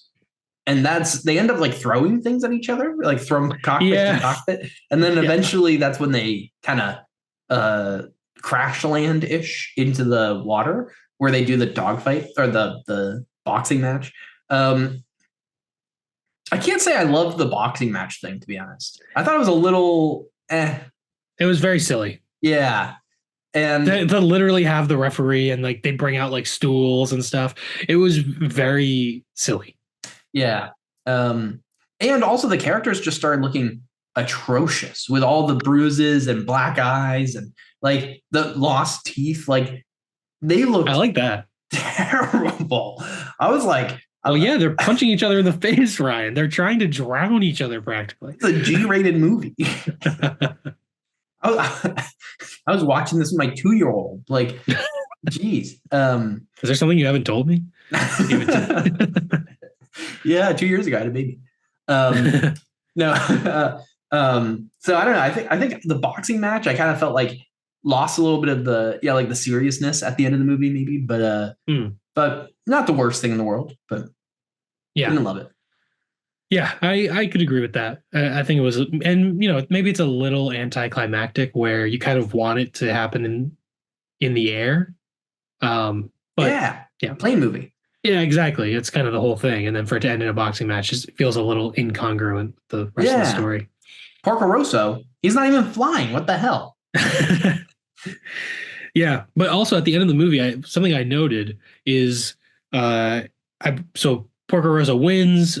Theo doesn't have to marry this scumbag, and Porco Rosso says, "Take this girl back to the regular world," which I thought was interesting because in so much of Miyazaki's movies, there are the real world and this fictional, like a spirit world or a fantasy world or something like along those lines. Obviously, we talked a lot about that with Spirited Away and My Neighbor Totoro a couple weeks ago, and I thought that was interesting where this movie doesn't literally have a alternate universe or a different world that characters go into, but this world of pirates and flying pigs and all this, it is all made up, and so it is sort of this fantasy world within like fascist 1930s fascist Italy. There's the regular world and this magical flying pirates, almost comic booky world, and I thought that was kind of just an interesting line to point out, and so how it sort of has that similar theme in a different way. Yeah, that is interesting. I don't think I even noticed that one line, but that's pretty fascinating. Which makes sense. I mean, like it's definitely the shit that they're doing is not like what normal people are doing every day. Yeah, and in that way, it's almost like Theo would be like the girl in Spirited Away, but now we're watching the movie from the perspective of like one of the spirits. And so we're just in the spirit world doing all this crazy shit. And then this like human just comes in and he's like well, I don't want you here. Like, what's going on? But yeah, I just thought that was kind of cool. Yeah, that's fascinating. Um, that's a cool little pickup at the end. I didn't notice that. But yeah, Uh, ties into his themes that he is always returning to. But yeah, I mean, the end of the movie. Should we talk about just the very end? yeah, go for it. The so Theo like kisses Porco Rosso at the end. And we never see his face again. So we don't know if he changes back or if not. But there's some Theo voiceover, and we sort of learn about sort of the rest of her life, how she took over her grandfather's company and all that. And she would vacation back at the hotel that Gina owns, or yeah, I think she owns the hotel. And you really don't know what happens with Porco Rosso, but I think I saw this online, then I went back and looked, and one there when she is so whatever, we cut forward to like present day, which would be the early 90s, I guess, and Theo is flying over in like a new modern plane, which is kind of cool to see a new type of plane. And you see an overhead shot of the hotel, and there's a little red plane parked at the hotel. Oh, So it's sort of implying that that's Porco Rosso there with Gina. But we never actually see that. It's a pretty ambiguous ending for a kids movie. yeah. I definitely would not have noticed. I definitely did not notice that. That's interesting. Yeah, I didn't Um, notice it at first either. But yeah, that's cool though. Yeah, I think it's fascinating that they don't show you the face because they mentioned it earlier, right? There's a point where Theo actually mentions like, uh, "What if I kiss you?" yeah, And she's like, "It might turn you back, right? Like, isn't that how fairy tales work, right?" And ironically, there's no tail. We never see the tail, right? But no fairies either. This is bullshit. yeah, what the hell? Um, but yeah, so it's fascinating that you actually do you get the kiss at the end, but you don't know the resolution of that, I suppose. Um, uh, yeah, and then the voiceover stuff I thought was a fine way to end it. I don't know if I like. I thought seeing the like futuristic kind of like sort of modern for the 90s, I guess, playing Mhm. was really cool. But otherwise, I don't feel like I got like too much out of the narration. I think it would have been fine either way for the narration. But Yeah, yeah. Well, it's interesting too because she kisses him on the cheek earlier, like around the right after right, he tells that story of his backstory. Um, and he sort of just blushes, and obviously he doesn't turn back. But maybe she kisses him on the lips at the end. Maybe that turns him back, or I don't know. I think it's nice that we don't see it, just because it is really the metaphorical meaning of it is really the purpose of it. I think so. I liked the ending. Yeah, I don't know that it was. I don't know. Yeah, yeah. I thought it was a I good mean, ending. I liked it because I got more animation at the end, which was cool. Like I got more over like bird's eye shots of the town and stuff. I got the futuristic plane. Yeah, But yeah, and the last shot is like the courtyard of or like patio area of the hotel, like yeah. Gina's like backyard little area, I think. And that's like a very nice, well animated shot. A lot of the backgrounds and stuff look very like almost impressionistic. They're which I thought was very nice. Yeah, I agree. It kind of felt like of the time almost, like not of the 90s, but like of the era 30s. in yeah. Yeah. Yeah, Um, definitely. yeah, I think overall I really enjoyed it, but I do think I mean the plot like it was kind of like fine, but it was like a fine backdrop for me to see all this really awesome animation, but I didn't necessarily love the plot, especially when you're comparing it to like some of the other Miyazaki's that we watched recently. Like yeah, I don't know, but it is. I mean, it's 92, so it's kind of an earlier one. But like My Neighbor Totoro was also what 88, right? So Yeah. um, eh. Yeah, I agree. This is not my favorite Miyazaki, but I think it's a very enjoyable movie, very fun. Just out of curiosity, did you watch the subtitles or the dub? The subtitles. Yeah, me too. Yeah. Cool. Well, do you have anything else to add about Porco Rosso? I You've don't been know. itching to add it to our list for a bit. Yeah, I've been wanting to rewatch it because it's a movie about a flying pig. I mean, that's Yeah. a one of one. There's no other movies about flying pigs. Um, yeah. So yeah, I'm happy with my pick. Was happy to rewatch it. It's very enjoyable movie. I ended up giving it 3.5 stars out of five. Close to a four, but I do think it's very much like it's kind of a lighter work of his. And like you said, like there are silly moments here and there. So yeah, it's a very good movie. It's kind of tough when we're talking like in comparison to amazing movie and like masterpiece movies and all-time favorites, stuff like that. Like it because that's the comparison. But compared to just most movies, period, this is like very enjoyable, very entertaining. Would definitely recommend. And like kids and adults can all enjoy this movie, I think. So yeah, 3.5, strong 3.5. Nice. I also give it 3.5, but maybe not as strong, but definitely, I mean, like it's an impressive movie, right? Hmm. I think people will enjoy it. I think it's a very enjoyable movie. I think just like I think you could watch this movie with, I mean, like the sound also, like we didn't even mention the sound and music, but it's uh Hiyashi Joe, again. yeah, Joe Uh Hisaishi. yeah. And so of course, I mean the sound and music are great additions, but like you could probably watch this like muted and enjoy this movie. It's like beautiful, right? Like I think screenshots from this movie could be like very reasonably printed out, and I'd be like, hey, nice painting, Yeah, um so I don't know, I think that really elevates it a lot for me. I think in terms of like just everything else, I was kind of like, yeah, I mean, it's good. It's a good movie, but yeah. again, just the quality of what Miyazaki produces in terms of the artistic ability that he has and the artistic choices he makes is levels above other stuff. Yeah. Did the sort of Theo being 17 years old, did that It was rub you the weird. wrong way a little bit? Yeah, especially because like there's so many times when characters like just make comments, and I'm like, no, please, Yeah. please don't do that. Yeah. um, yeah, it was It weird. it is a little weird how he I don't know. There are weird moments with her being so young and sort of being sexualized or like leered at almost by certain characters like throughout. I don't know that it's I don't know. They're not really saying it. They're not like commenting on it really, but it's just part of it. I don't know. Yeah, That's kind of one of the weirder parts of the movie. yeah, because it's fascinating because like there's also a lot of comments about her being just a female doing work on planes, right? Like being a mechanic, and then it kind of like it it takes like the feminist angle of saying, like she's actually a great mechanic, like the best around, right? Like it doesn't matter, right? And stuff. And I think that's really interesting. But then for this other part where it's like there's a lot of weird comments that people make about her and all that stuff, like it's just never addressed in the same way where Yeah.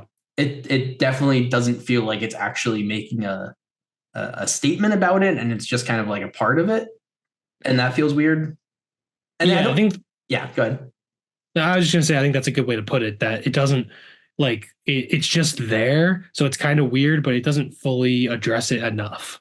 Yeah, I also like another part of it for me is I don't think it would have made a difference to me if she was like 23, right, or like 22. She would still be like a young female mechanic, and Right. that's really cool representation, and it much less weird. Yeah, that's true. Still, I mean, still a little weird because the age difference, but like, Well, but there's no romance between them. right. I think that I would mean, have yeah, made it feel less weird, and also still you could have had the same dynamic of him being like, you're just a kid, you're just a little girl kind of a thing, like to him, because he's what is he, like a 50-year-old yeah, grizzled like veteran pilot, like whether she's 17 or 22, like it's not going to make it would be a yeah. similar dynamic with him. But then like also like just all the pirates, like there's the time when they're all trying to get in that big photo with her, and then it's just like they're just all real creepy, and like Yeah. and Curtis too. I mean, he's like gonna marry her. Like this is just weird, Yeah. right? Like yeah, I don't know. But So those are all the villains, and maybe part of the reason they did it is because they to avoid a romance between her and Porco Rosso. Like that's the reason he doesn't want to have a romance with her because she's so young. But it is weird when she kisses him at the end, like kind of a thing. It's like yeah, I definitely see why that would be something that bothers people. Yeah, I agree, and I think it definitely adds to me maybe not like feeling like the animation is very uh masterful, right? But the rest of it doesn't quite reach up to that. I think that is a big part of it. Yeah, cool. Yeah, well, I just wanted to mention that before we moved on as kind of a topic. But yeah, I think that's all I had to say about Porco Rosso. Nice. Well, I do have just real quick the rating or Oh yeah. the average aggregate or whatever we call it. I don't remember. How The about rating recap?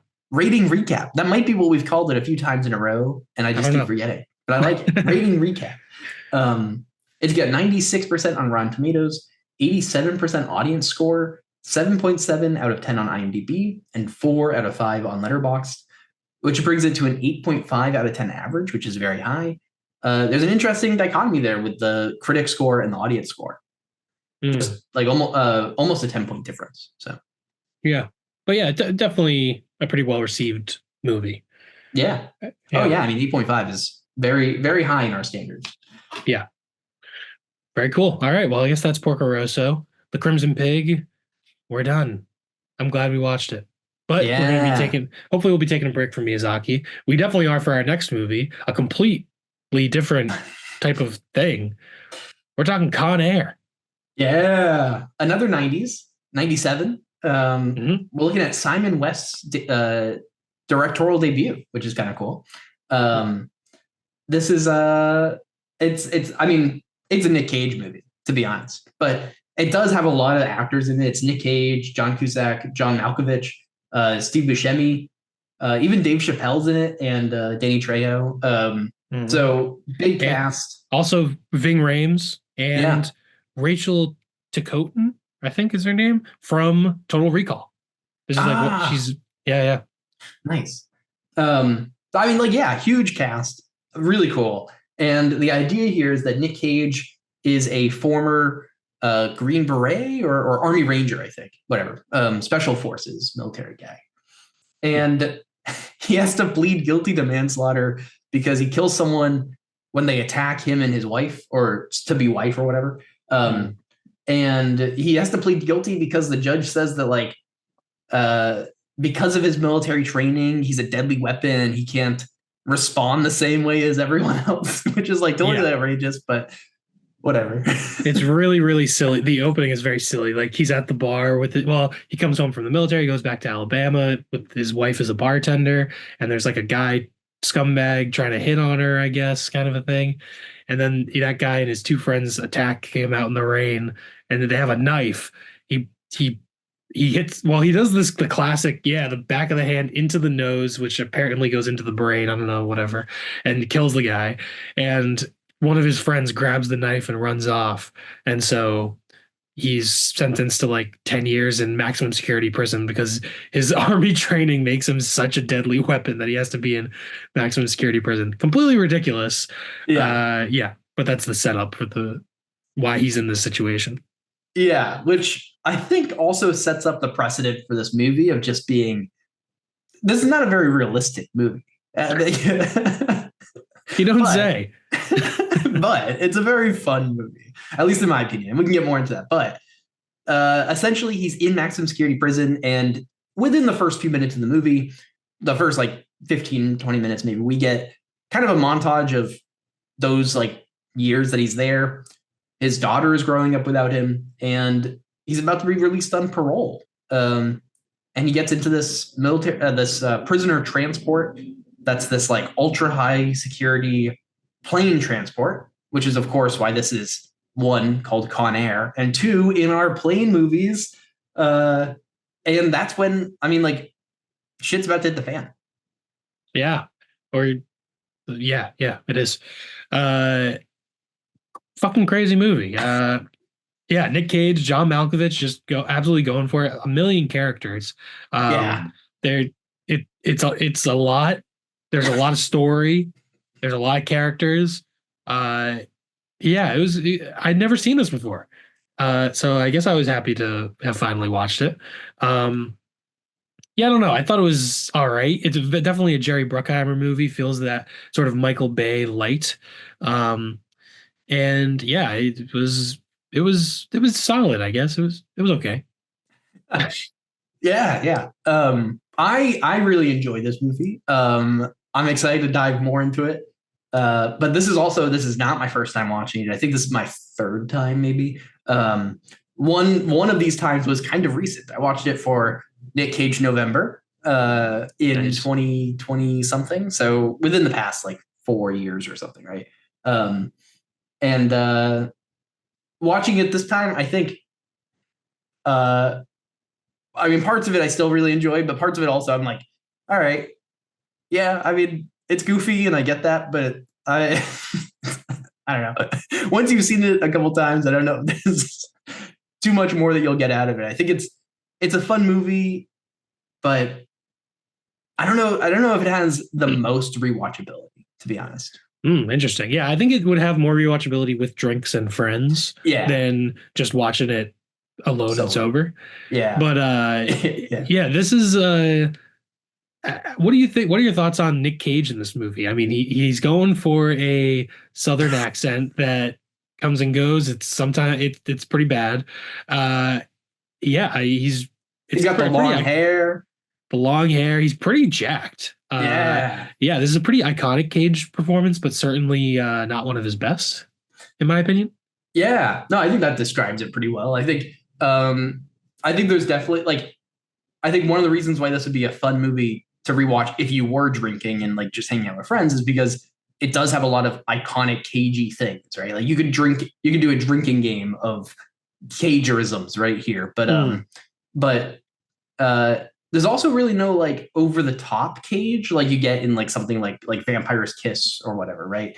yeah. Um, which but there is that one really hilarious moment when there's this moment at the beginning when John Cusack, who is the marshal's officer, whatever you Yeah. call them, a Air Mar deputy of the you marshals. Yeah, I don't know, whatever. whatever. But he's like in charge of the transport, and he's they're like gearing up some undercover guy to go into the transport, A and DEA agent. yeah, Because Molloy is the with the DEA, so, and he's an asshole, and they have a rivalry. yeah, and while they're gearing him up, he's like giving them the rundown on all the characters as they're like entering the transport, and there's this like 5 minutes of exposition of just talking about every character, and it's Yeah, like they just list all the horrible things they've done. And it's like, and then they get to they're like, who's this guy? But when Nick Cage walks out, he has like this smile and his hair's flowing back. And I think it's literally in slow motion for a second. yeah. And then they say, "Oh, he's a nobody. Don't worry That's about it." it. And I think that like describe like the slow motion hair back Cage there is uh like that's like you're watching this for Cage probably. Like Yeah, I will say his accent in this it got a little Gumpish, for a little Forrest Gump in there, mm, which is funny. I think the accent here is hilarious. I don't think the accent is that. I think just like the movie, the accent is totally unbelievable, but that's not a bad thing for me. Yeah, so this has definitely so bad it's good value for you. Yeah, I think so. I mean, like, I think there are some really cool, actually good stuff too, but I think overall, in terms of the Cage part, right? Like, I don't think this is a very, like, this isn't like Raising Arizona or something where you're getting like really high quality Cage, but you are getting a lot of Cage here, you know? I mean, I guess so. There's a lot in the beginning, but then there's so many damn characters. Yeah. Where cutting back to John Cusack and Malloy, who Malloy was just annoying. He's like Asuka in Neon Genesis Evangelion I was talking about earlier. He's just pisses me off every time he's on screen. I'm like, get this guy out of here, kill him, like have a heart attack, fall down the Grand Canyon. I don't give a fuck. Get this guy out of the movie. I hate this guy. He's annoying, and he's just like the only purpose of his character is to cause conflict. Like he gives his guy a gun, so then there's a gun on the thing, and it's just that Yeah. type for whatever reason. Like I've been thinking about this, like characters that are assholes or scumbags or bad people in different ways. I'm fine with a movie if they're the main character. I can love a movie if that's a Clockwork Orange, Taxi Driver, all these like great movies. But as soon as they cross the line into being annoying, I just don't enjoy watching them on screen. And that was one of the things where I'm like, I just fucking hate this character. I don't enjoy watching him on the screen. But a different example would be like John Malkovich in this movie. I think he's the best part of the movie. I think his performance is really great as this like kind of psychopath criminal genius kind of guy. I think he's really, really great. And I kind of wish there was, I mean, John Cusack is fine in the movie, but he's a little bit uninteresting. And that whole It's like aspect too of the, serious. yeah. And like his character doesn't have that much to do. He just shows up at the end. Like, honestly, him and Malloy, all that shit, I could have done without. And Mm, like, if they, I don't know, if they had it a little more focused, I think it could have been better. Um, yeah. but yeah, another character, maybe not just keep rambling. Another character that I didn't like was Johnny 23. Oh yeah. I love Danny Trejo, but man, that character has aged absolutely horribly. Oh yeah. Uh, yeah, But, yeah. and the way he interacts with the guard Sally Bishop, played by Rachel Ticotin, is terrible, and really it makes her character like they cast the right woman to be a badass, and that's the idea of the character is that she's a badass, and she has like a couple little cool moments where she like kicks him and spits in his face like fuck you, but like ultimately they're using like sexual assault as like a plot point, and just she's just kind of a damsel in distress for most of the movie, and that definitely I did not like. Yeah.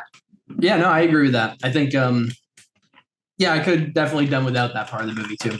Yeah, Um I just feel like there's so much going on in this movie, like and that's the thing with it, like this whole like Bruckheimer and Michael Bay and all that. It's like maximalism. It's like, and this movie doesn't have the same visual maximalism of Michael Bay, where the camera's always moving and it's just sweeping around and there's shit. It's fucking chaotic. Yeah, but it does have like in the story. It's just there's just so many characters and and the pace of it is, and there's constantly exposition. And they're going, and we have to, and it's just like I don't know. It just seems like too much, and some of it works, and some of it is awful, and whatever.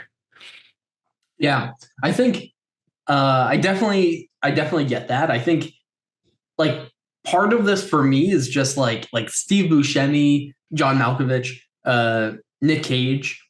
Like I'm really just watching this for them, right? Like for their characters, their acting, right? Um yeah, I don't know. But Buscemi has so little to do in the movie. Oh, but when he's introduced, I mean, come on. It's just Silence of the Lambs. It's just like a parody of Yeah, Silence of the Lambs. hilarious. But yeah, but then his character, like he doesn't have anything to do. I feel like I don't even know what at the end he like escapes. I'm like, am I supposed to be happy that this guy escaped or what? Yeah, that was weird. I feel like you're not supposed to be happy because he's a Yeah, terrible guy. yeah. Or what happens with that? He just like goes and talks to a little girl and then Yeah. doesn't kill her. So is that a good thing? I didn't even understand what was going on. Nothing against Steve Buscemi. I love Steve Buscemi. He's awesome. But I just thought his character was superfluous. Yeah. I thought that the idea of his character is awesome. Like I think the idea of having this like this absolute monster of a like serial killer, right? Like Ed Gein style, right? Like on the plane and getting added to it when people don't know that he's gonna be there, right? Like Malkovich's character, Cyrus, says like when he learns who's gonna be coming on when they're doing that transport, he's like, oh, this will be interesting, right? I do wish they just did more with that, right? Like I think he could have been a more interesting piece of it. But it's also kind of interesting that like he's supposed to be this like monster, but then he actually never does anything. It really doesn't do anything bad. Like he's like the least violent person on the plane somehow.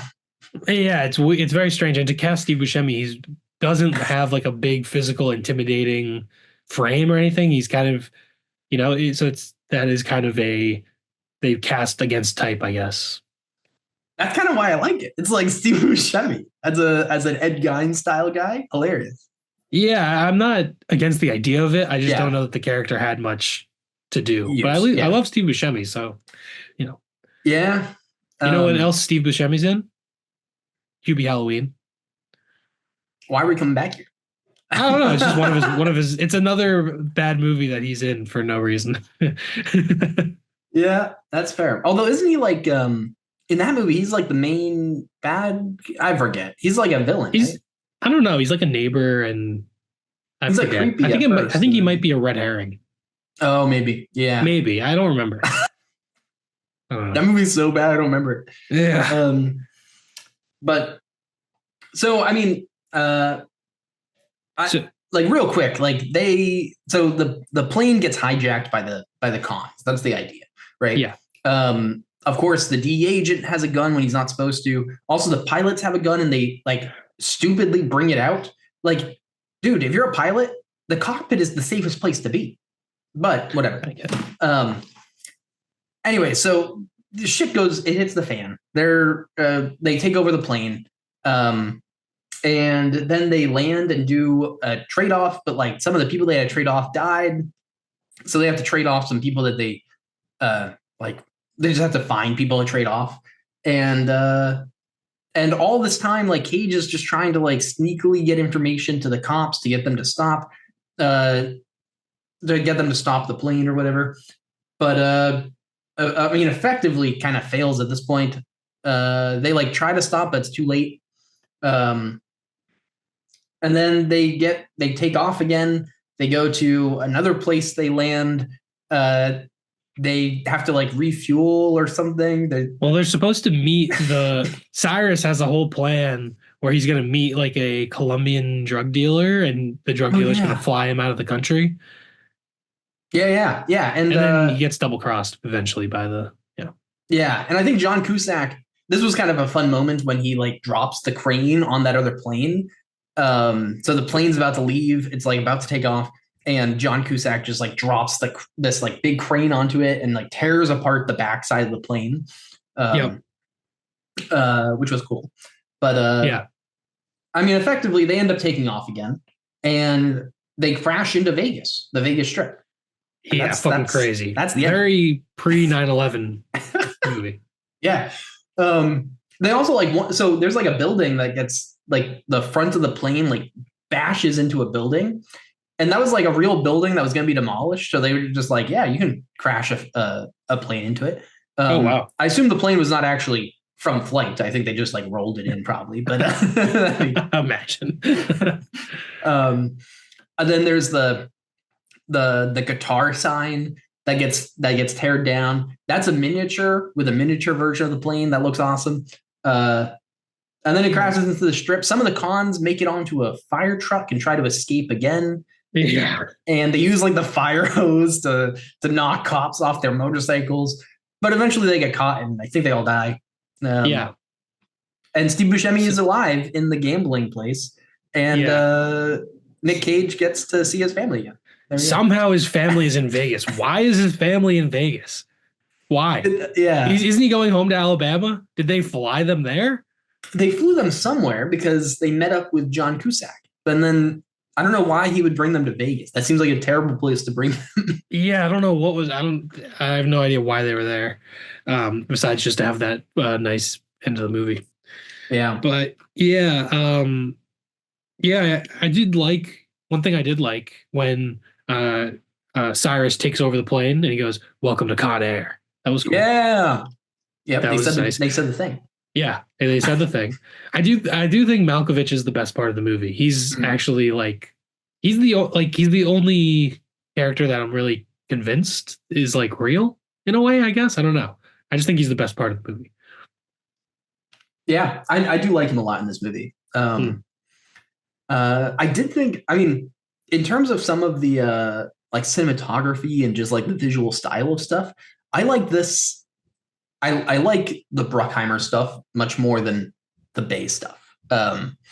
Like there's not as much outrageous explosion as like in Michael Bay movies. There's not like whatever, right? Well, normally Bruckheimer like produced Michael Bay's stuff. Oh, that's terrible. Well, this is directed by Simon West. Yeah. So I think Simon West, his cinematography, it's a lot more standard, less chaotic camera work. Yeah. But Bruckheimer did a lot of he worked with like Tony Scott, like he did Top Gun, a lot of those like 80s and 90s big budget action movies and stuff. Yeah. Well, I guess I like the stuff that he produces without Michael Bay. Mm. Like, the non-Michael Bay stuff that he produces more. Um, I think it just like looks like I think this movie looks pretty good. I think the camera work is like is good for an action movie. I think um yeah, I think it looks good. The I think it's music is fine. nice. Yeah. That was that's all right. I'm glad Fair you enough. liked it. Uh, Yeah. I do have written in my notes here extremely convoluted, so many characters, which is true. Just trying to That's talk about true. this movie. There's so many fucking characters. Yeah. There's like a like Don't list them, cis please. God, there's no. like a sissy stereotype character Mm, that shows up toward the end of the movie for like no real reason. It's very weird. There's like a gay, yeah. he's like gay or he like puts on Yeah. a dress at the end or something. Oh, I don't Very remember. Yeah. common stereotype of yeah, see you don't even remember it, but yeah, Yeah. he shows the guy Seen this movie three shows times. I up don't remember. the guy shows up at uh when they do the transport they like takes the people off and they bring new people on. Yeah. He's one of the new people, and it's just kind of a common stereotype of like prison movies at this time. Like I remember in like the Adam Sandler Longest Yard remake there's I think what's his name, the guy from 30 Rock, Tracy Morgan.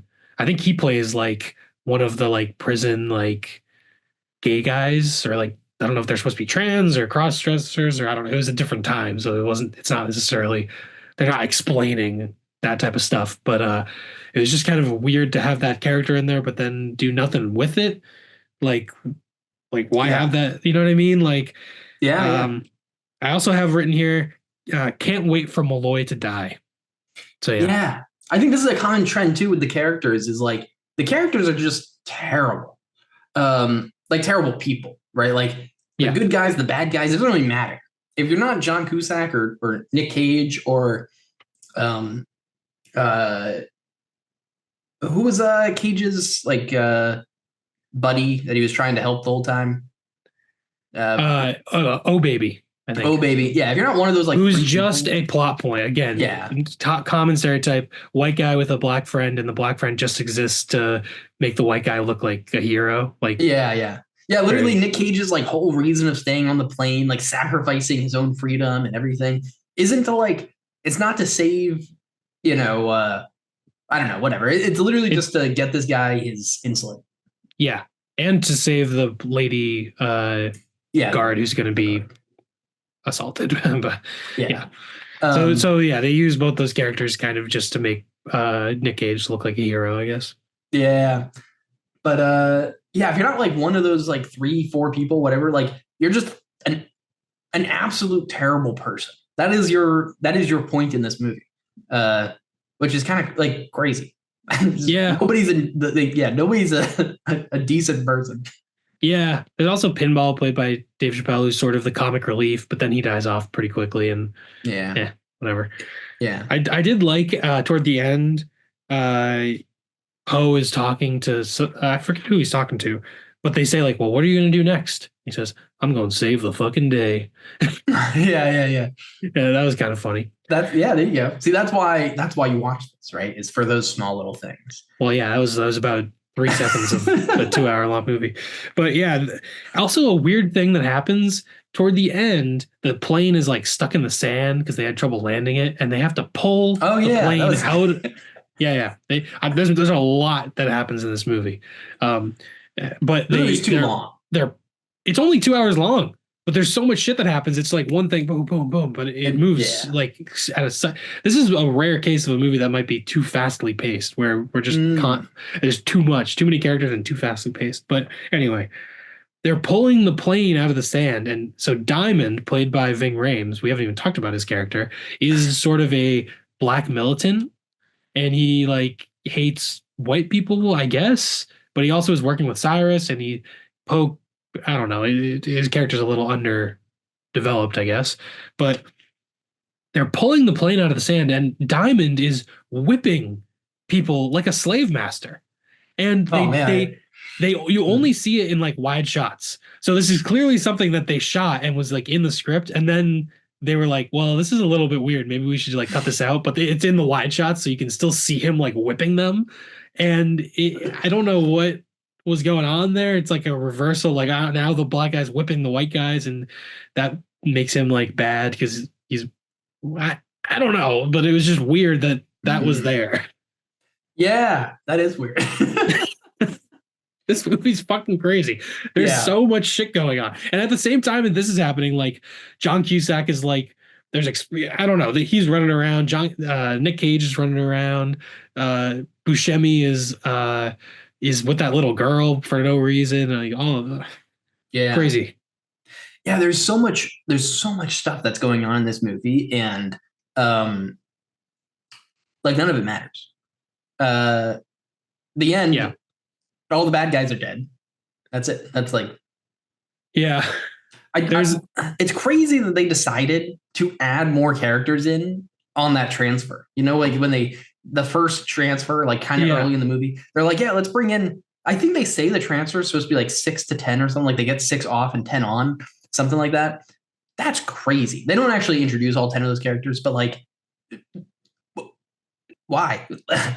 Oh my God. It's so this whole movie, it's just like constantly new thing, new thing, new thing. It's like stimulation, like overload to the, Yeah. but none of it is like good. It's just constantly, oh, there's a new character. Here's a new thing happening. Now Dave Chappelle is flirting with this lady, and then oh, he missed the thing. He has to run and catch it. And then we didn't even mention that Cameron Poe has to kill a guy in self defense in the cargo bay. The guy who's like Right. a serial or like he murdered his like wife's family or something. Oh And yeah, that's then crazy. Yeah. yeah, In that there's so exposition at the beginning. yeah, and then there's like also, I mean, I don't know. I'm all over the place because this movie's all over the place. I don't know how to talk about it. Yeah, I mean that makes sense. Toward the Um, end of the movie, like Johnny 23, it's literally during the climax of the movie, the big action scene, like they're shooting at each other. It's craziness. And Johnny 23 goes back and he's gonna assault Bishop. I'm like, he's gonna do this now?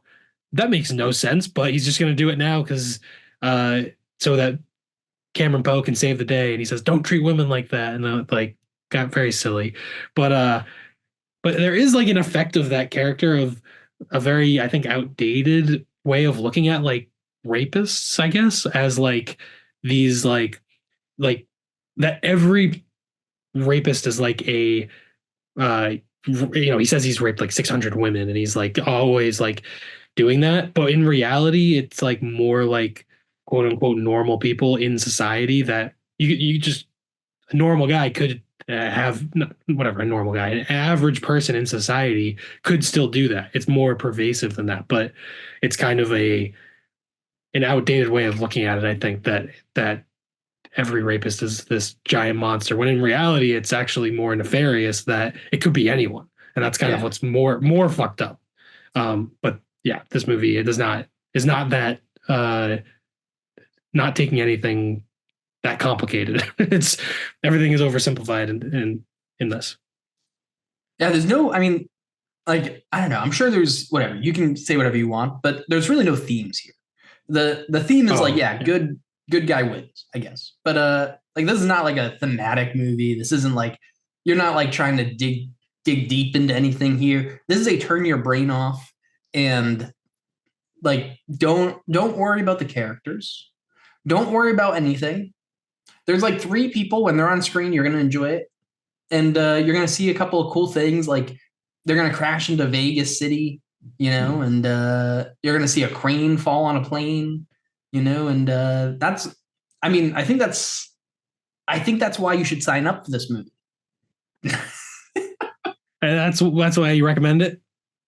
That's why I recommend it, and I think that's why you don't recommend it, probably. Yeah, maybe, but yeah, there's some other crazy shit that happens in this movie. Malloy or John Cusack steals Malloy's car, and the car gets caught on the plane, and it ends up flying through the air and then crashing and being smashed. And that's sort of his character's comeuppance, is that his cool car has been destroyed. Yeah, and at the end, uh, John Cusack's character gives him back the keys or something and is like, sorry about your car. And then the guy's literally like, the guy who's been like a jerk the entire movie is like, they essentially reconcile. And I forget exactly what he says, but it's He like, said he what? says like I was sick of that car anyway or something like that, I think. Like, that's crazy. This guy, you, you've hated this guy the whole movie. Yeah, He ruined your car, and you're just like, yeah, whatever. yeah. There's also a moment, I don't remember exactly when this is. I think it's after they land in Vegas, and like a propeller like falls off the plane, I think, and flies into the plane, and it saves Poe from Cyrus. I don't know how to describe Yeah, it. yeah, yeah, yeah, yeah. It was very silly. Yeah. Yeah, I mean, again, like nothing about this movie is realistic, right? Like the prison, not the prison break, but whatever, the takeover of the plane at the beginning, um, the even like when they're investigating what's happening, right? Like guards at the prison cleaning out Cyrus's cell, they find like that he like reconstructed the wall, and behind that fake wall, which isn't like it's not like a fake panel, it's like a whole like fake like Big plaster brick. wall, yeah, like fake brick wall, and behind that is like all these plans, and the plans have like it's like cut out of eyes from the Last Supper that uh if you put it over some paper, like then you'll see the word, Yeah. and like it's like what like Yeah. it made no sense. um yeah, absolutely outrageous. Like everything in this movie is just layers of unrealistic stuff, right? Oh yeah, definitely.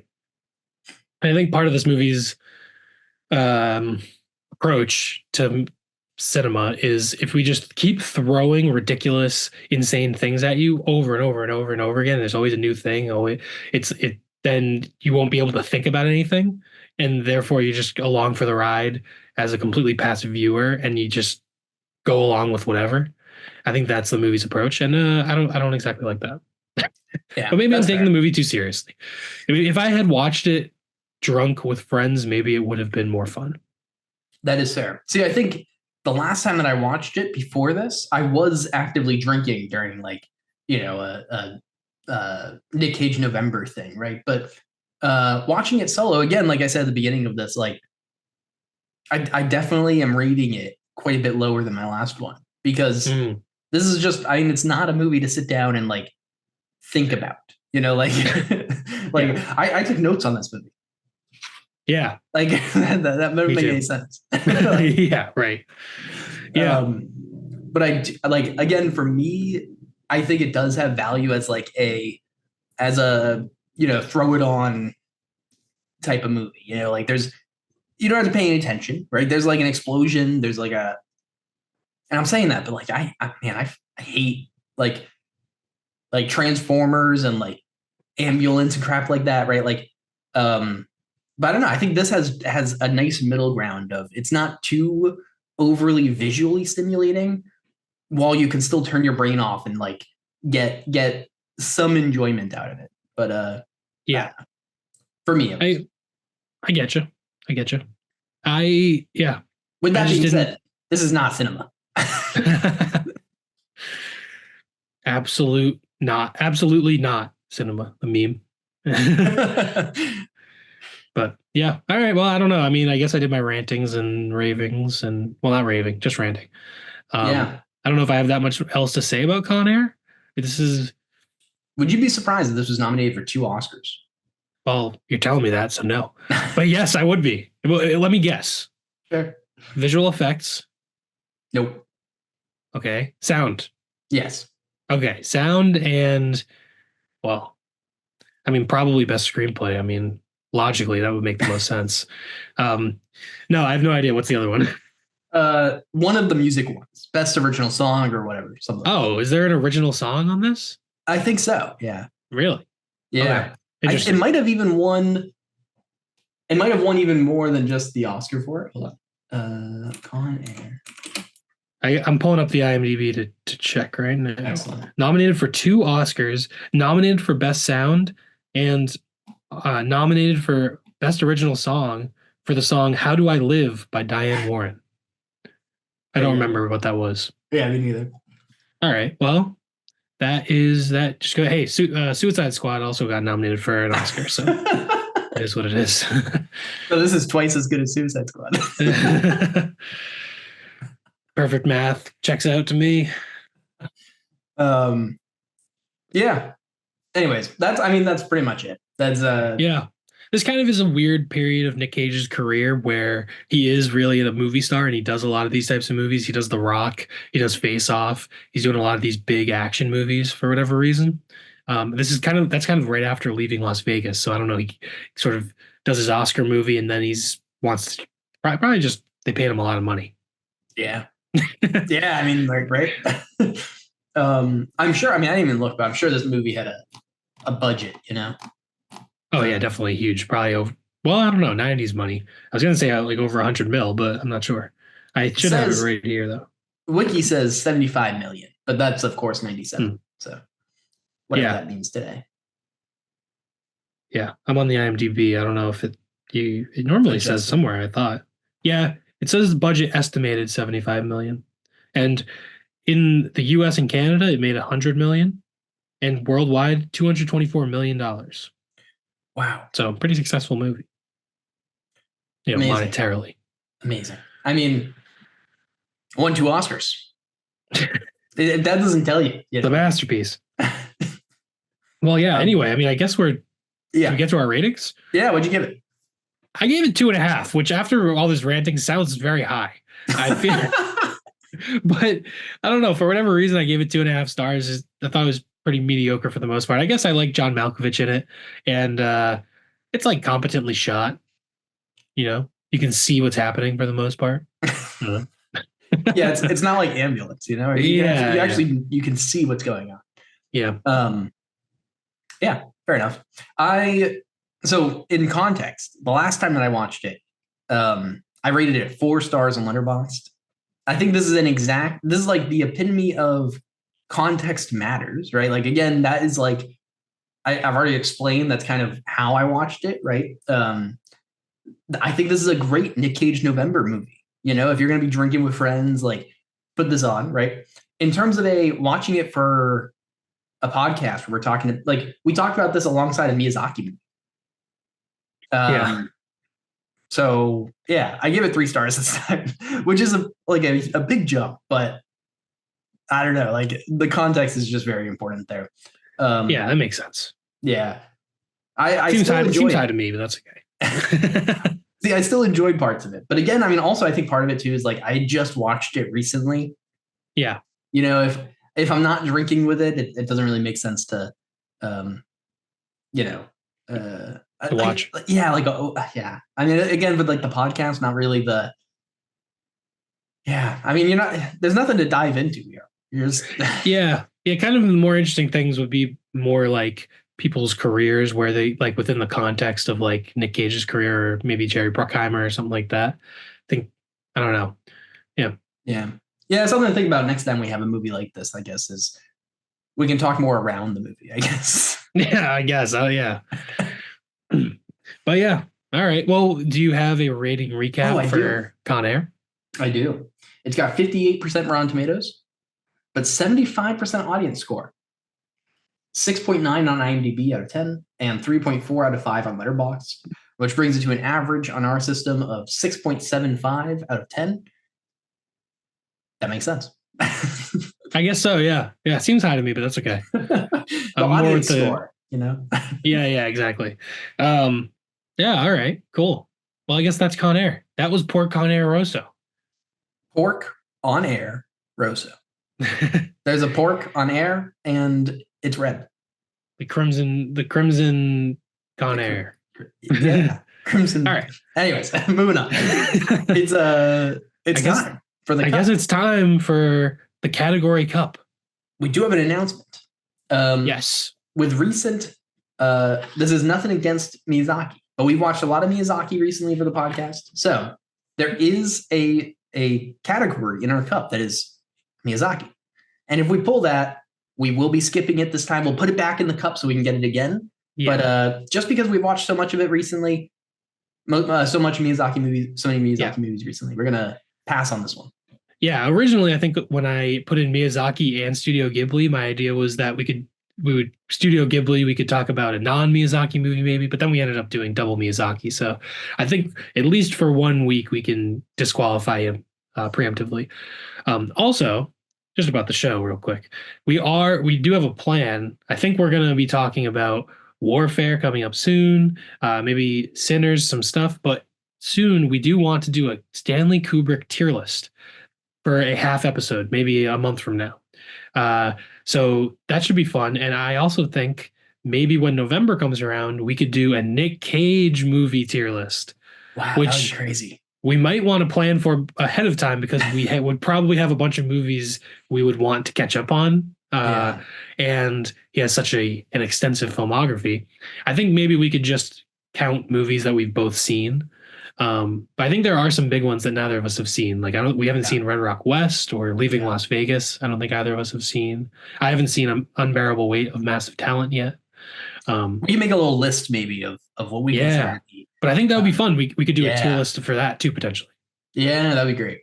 So our half episodes, we've been experimenting with some different stuff, right? Yeah. The top fives, some more recent movies with things in theaters like Warfare And Sinners. and maybe so and then the tier list. I think that's gonna be a lot of fun. Yeah, I think the tier list will be cool, and we'll figure out a way to on the YouTube you'll be able to follow along. Maybe we can share a screen or something like that. Yeah. Yeah, cool. All right. Well, now that we've gotten our little asterisks out of the way. Yes, our asterisks out of the way. The category. Now I like that we have a title. We have the review, the rating recap, and the category cup. Excellent. Everything is alliterative.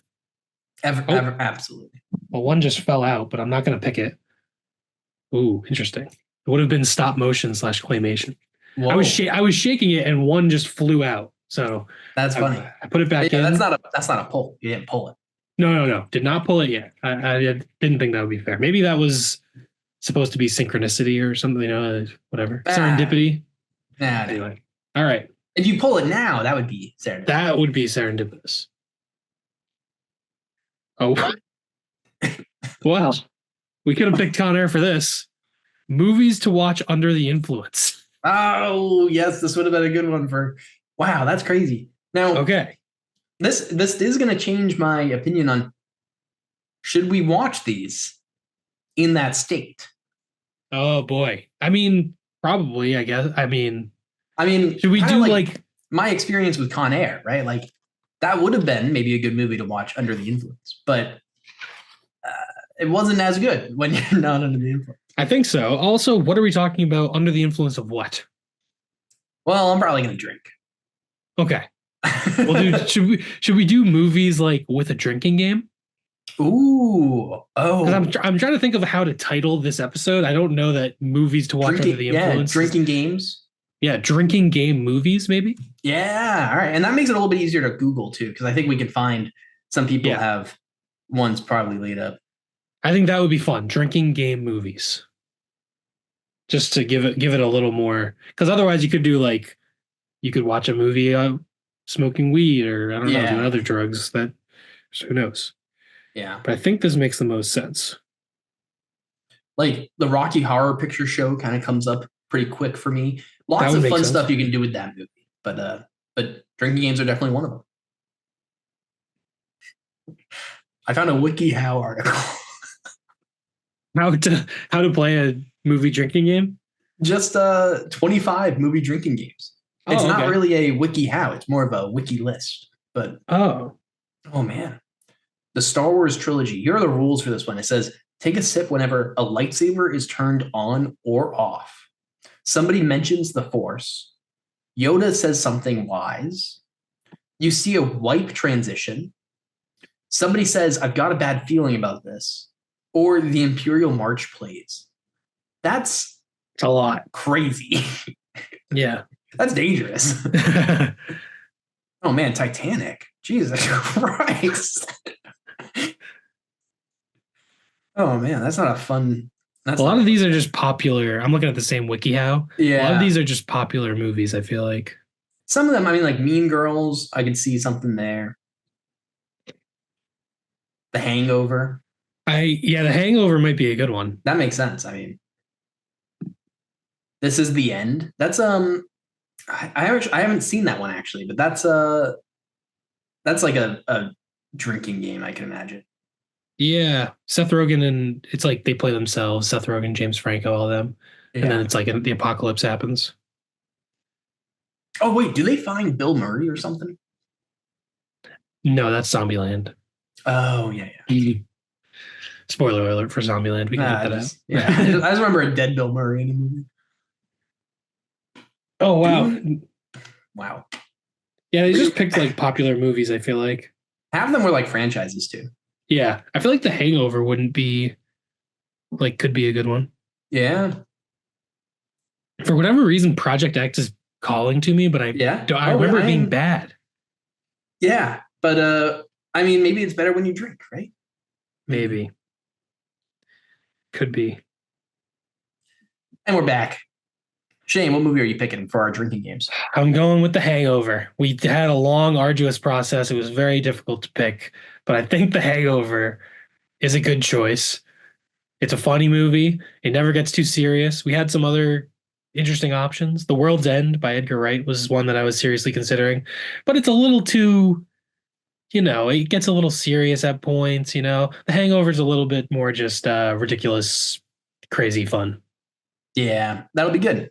And I picked Rocky Horror, which will just be a lot of fun. I mean, there's so much fun stuff you can do with Rocky Horror. You can enjoy it normally, of course, and if you haven't enjoyed it normally, I would recommend doing that. But if you have already, or if you just want to join us on this trip, we're going to be making up rules at some point along the way before we do these to drink to, I guess. But Make it a drinking game for each movie. yeah, and so we'll be doing that. You guys are welcome to do that. I'm sure you can find rules for these ones online. There's probably tons of people have made up their own rules for these movies. But just if you're of age, if you're in the United States, it's 21. So if you're of age to be drinking and enjoying alcohol while watching some good cinema, join us with that. Drink responsibly. Yeah. If the game has a lot of rules and a lot of drinks, drink something light. Don't go crazy. Yeah. Also, you don't have to do it every time. Like, yeah. Throw some water in there every once in a while. But it's interesting because Rocky Horror has such a cult, like the midnight screening, the rowdy screening with people. I've only ever seen it I think I've seen it one time just watching by myself, and I didn't fully get it. But I wonder, I don't know if there are any screenings. It could be fun to go to one if there's one around me. I don't know. I'll have to look into that. But I know that that's what Rocky Horror is most famous for, is the rowdy screenings. Yeah, definitely. Cool. I mean, that will be a lot of fun. Again, just enjoy responsibly. Don't do anything crazy. Yeah. So yeah, I guess that's that for this episode. Kind of a crazy episode, a little bit all over the place. Porco Rosso, Con Air, all over. It was crazy. Games. Drinking games. This was a strange topic to pick movies for. It was kind of difficult. But yeah. So next week we are most likely talking about Warfare, the new Alex Garland movie, and then we'll be doing our drinking games episode, and then probably Sinners. So we've got some good stuff coming soon. Follow us on Letterboxd, Mind Your Movies Podcast, one word. From there, you can find our Blue Sky, our YouTube and podcast links. And also, we have an Instagram at Mind Your Movies, maybe, or I think it's Mind Your Movies Podcast. I don't know. But yeah, give us a follow, give us a whatever, We appreciate anyone just for listening. We appreciate it.